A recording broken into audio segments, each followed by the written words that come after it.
आप सब लोगों को नमस्कार, सबको मेरा प्रणाम।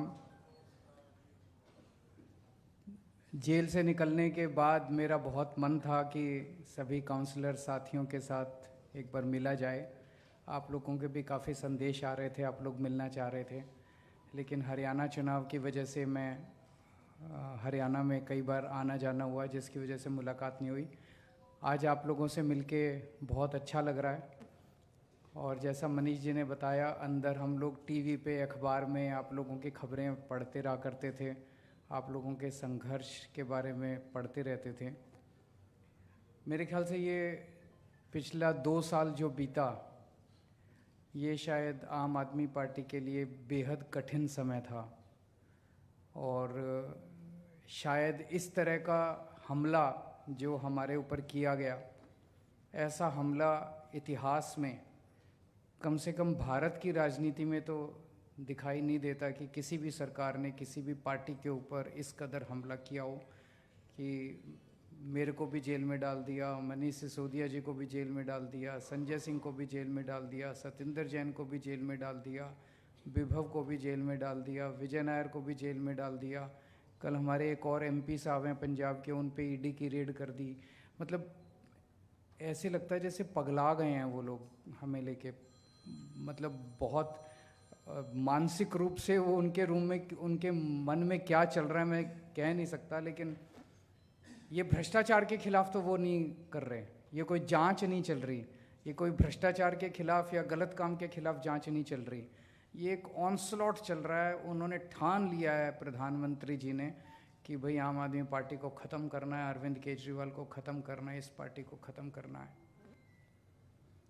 मैं हमेशा कहता हूँ मोदी जी बहुत ताकतवर हैं, मोदी जी के पास अथाह पैसा है, लेकिन मोदी भगवान नहीं है। और इस दुनिया में भगवान तो है कि नहीं है? और वो भगवान हमारे साथ है। तो जीत तो भगवान की होगी अंत में। लड़ाई मोदी जी और भगवान के बीच में है, भगवान हमारे साथ है। तो उनकी पूरी, एक पत्रकार गया था दिसंबर के महीने में मोदी जी से मिलने के लिए, उसने वापस आके बताया कि वो कह रहे थे कि देखो अब केजरीवाल गिरफ्तार हो जाएगा, उसके बाद फिर हम इनके एमएलए तोड़ लेंगे, फिर इनकी दिल्ली सरकार गिरा देंगे, फिर पंजाब के एमएलए तोड़ लेंगे, फिर इनकी पंजाब सरकार गिरा देंगे, फिर इनके काउंसलर तोड़ लेंगे, फिर एमसीडी में फिर इनकी पार्टी ख़त्म हो जाएगी। लेकिन भगवान भी सुन रहा था, भगवान भी देख रहा था। तो मोदी जी ने मेरे को गिरफ्तार तो कर लिया, ना दिल्ली सरकार टूटी, ना कोई एमएलए टूटे, ना पंजाब सरकार टूटी, ना पंजाब में एमएलए टूटे, ना एमसीडी टूटी। तो उनके सारे जो उन्होंने प्लान बनाए थे आम आदमी पार्टी को तोड़ने के, वो सारे मंसूबे उनके खराब हो गए। यही दिखाता है कि भगवान आपके साथ है। क्योंकि अगर भगवान हमारे साथ नहीं होता तो इतना ताकतवर आदमी जिसने ऐसे प्लान बनाए थे वो सफल हो जाता, उनके सारे मंसूबे सफल हो जाते, आम आदमी पार्टी टूट जाती, हमारी सरकार भी टूट जाती। लेकिन वो नहीं टूटी, उनके मंसूबे सफल नहीं हुए। तो ये बहुत कठिन समय था और आप लोगों ने बड़ी हिम्मत दिखाई। आप लोग जो नहीं टूटे, 2-4 लोग टूटे, लेकिन मैंने रामचंद्र जी का पढ़ा था अखबार में, और मैंने एक दिन हेडलाइन आई थी कि रामचंद्र जी कह रहे हैं कि कल रात को केजरीवाल मेरे सपने में आया था। मुझे अच्छा लगा पढ़ के, मुझे अच्छा लगा पढ़ के, और मुझे लगा जेल में बैठ के अगर मैं आप सबके सपनों में अच्छे से आ रहा हूँ तो बहुत अच्छी बात है। अगर मैं आप लोगों को प्रेरणा दे रहा हूँ तो बहुत अच्छी बात है।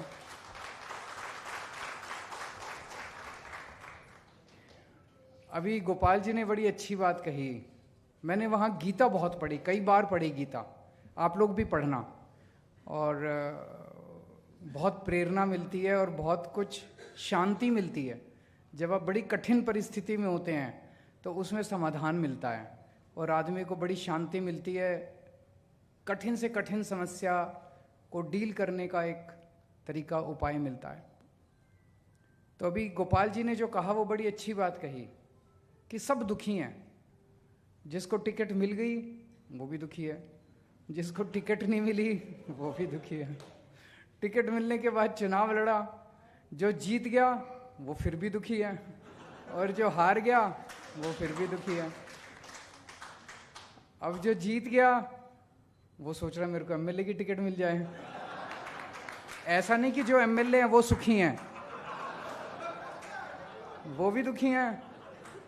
अब एमएलए सोचता है मैं मंत्री बन जाऊं, जितने मंत्री हैं वो भी दुखी हैं।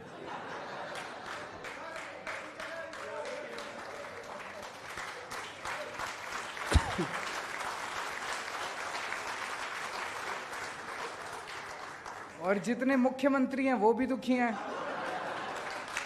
और जो प्रधानमंत्री है वो सबसे दुखी है।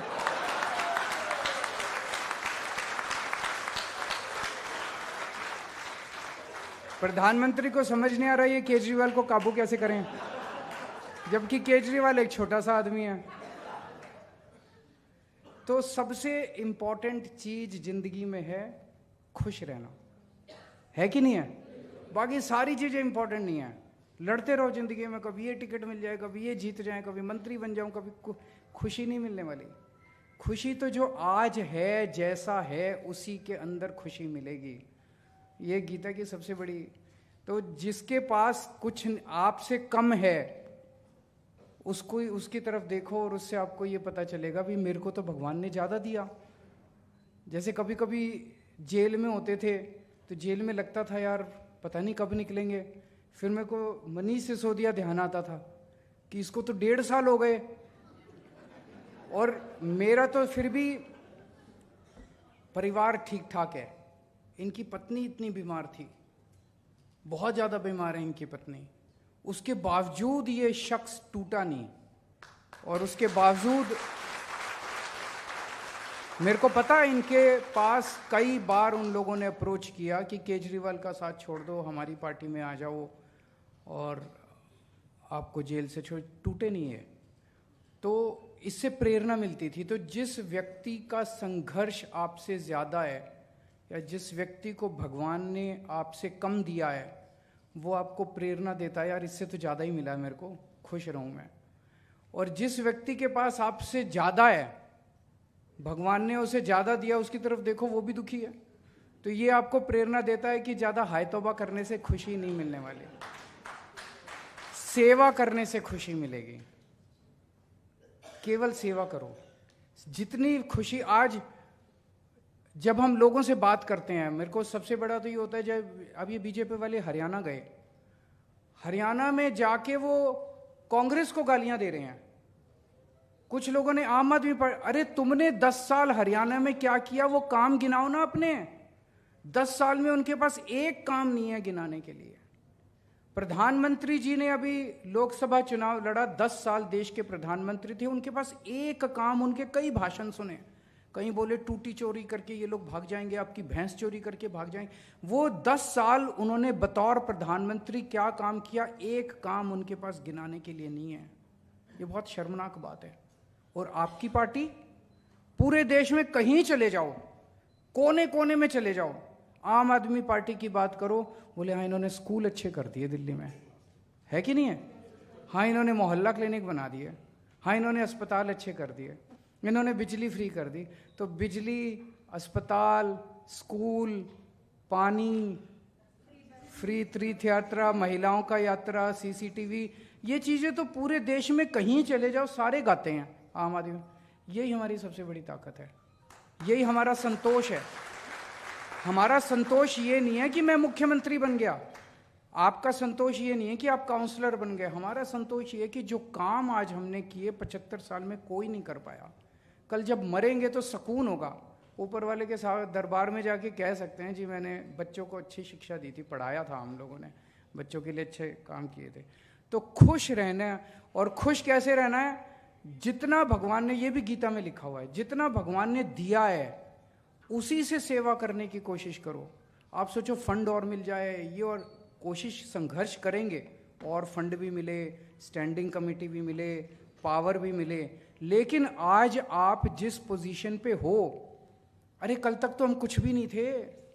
दिल्ली की झुग्गियों के अंदर मैं और मनीष सिसोदिया जी दिल्ली की झुग्गियों में घुमा करते थे हम, तभी शीला दीक्षित जी से काम करा लिया करते थे, धरने दे दे के काम करा लिया करते थे। आज तो फिर भी कोई काउंसलर है, कोई एमएलए है, कोई मंत्री है, कोई मुख्यमंत्री, आज तो फिर भी कुछ तमगा तो लगा हुआ है, तो कुछ ज़्यादा ही काम करा सकते हैं, जो पहले हम कुछ भी नहीं थे तभी करा लिया करते थे। तो जितनी सेवा कर सकते हो जनता की अपने तन मन धन से, काम तो यही आएगी, सेवा ही काम आएगी और कुछ काम नहीं आने वाला। और पूरा सेवा भाव रखोगे, करके देख लेना, मेरे कहने से 3-4 दिन, अगले 3-4 दिन इसी भाव के साथ जीने की कोशिश करना, बहुत सुकून मिलता है। बड़ी टेंशन, जब से मैं गीता बहुत ज़्यादा पढ़ी, बाहर आया हूँ ना, बहुत सुकून में रह रहा हूँ मैं। जितना भगवान ने दिया है, खुश रहो और जनता की सेवा करो, देश की सेवा करो। अब चुनाव आने वाले हैं, पहली चीज़ तो किसी भी चुनाव को हल्के में नहीं लेना चाहिए। अभी तो पता नहीं नतीजे क्या हैं, लेकिन आज के चुनाव से सबसे बड़ी सबक यही है कि ओवर कॉन्फिडेंस मत करना कभी भी। किसी भी चुनाव को हल्के में नहीं लेना चाहिए। हर चुनाव कठिन होता है, हर चुनाव में हर सीट कठिन होती है, मेहनत करनी है